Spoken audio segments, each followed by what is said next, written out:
4 things the public can do to actually reduce infection. 1, make sure you wash your hands.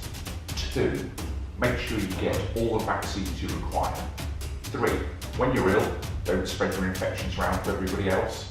And finally, 4, make sure you take antibiotics appropriately that are prescribed for you and not for anyone else.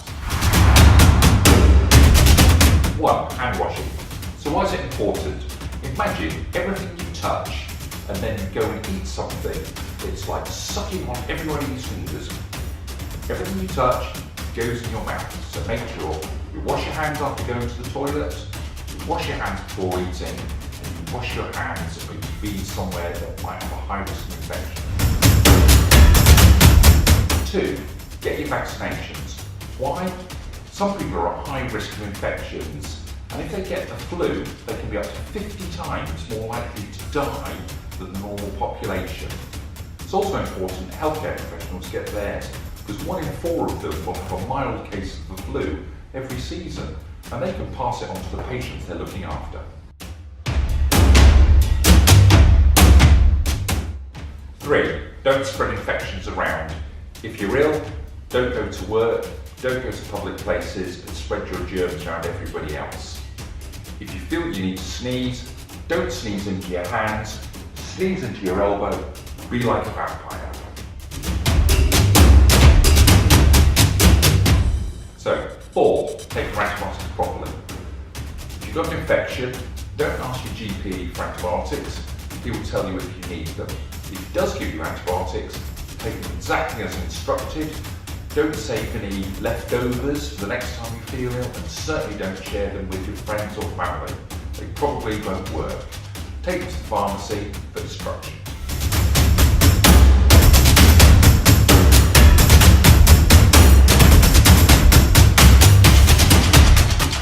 So the people who train our doctors, nurses, pharmacists and other healthcare professionals have made a video that everybody has to watch so they understand about antimicrobial resistance and what they can do to prevent it. They've also pulled together in a single place all the other teaching resources to make sure we fight the battle against antimicrobial resistance. The final really important thing is the people who check up on our hospitals, our GP practices and our nursing homes, the Care Quality Commission, are actually checking that everybody has seen the video and they're fully up to date with what they have to do to stop antibiotic resistance spreading further.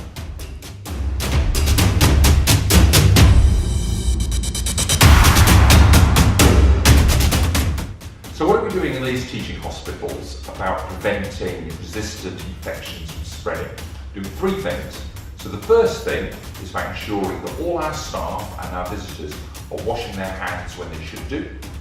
Secondly, we're making sure that patients who have got infections or are at high risk of infections are isolated in the side rooms so we can't spread it to other patients. And thirdly, we're trying to make sure that all our antibiotic prescribing is appropriate, so we're not giving anybody antibiotics who doesn't need them. Okay, we need to use antibiotics properly. If we don't, we might actually increase antibiotic resistance. Imagine a world without effective antibiotics. Giving things like chemotherapy for cancer, doing organ transplantation, treating premature babies for infections, all of these will almost be impossible. Without effective antibiotics, all of these people could possibly end up dying and we wouldn't be able to give the treatment that we need. So what's antimicrobial resistance? This is where the bacteria aren't being killed by the antibiotics we want to use against them. Antibiotic resistance can be spread in 2 ways really. Firstly is actually by spreading it from one person to the next by not washing our hands, spreading those resistant bacteria from one person to the next. The second way is actually using antibiotics when we don't need them. And the bacteria are really clever. They don't want to be killed, so they find ways of defending themselves and making the actual antibiotics not kill them. They're clever little beasts, these.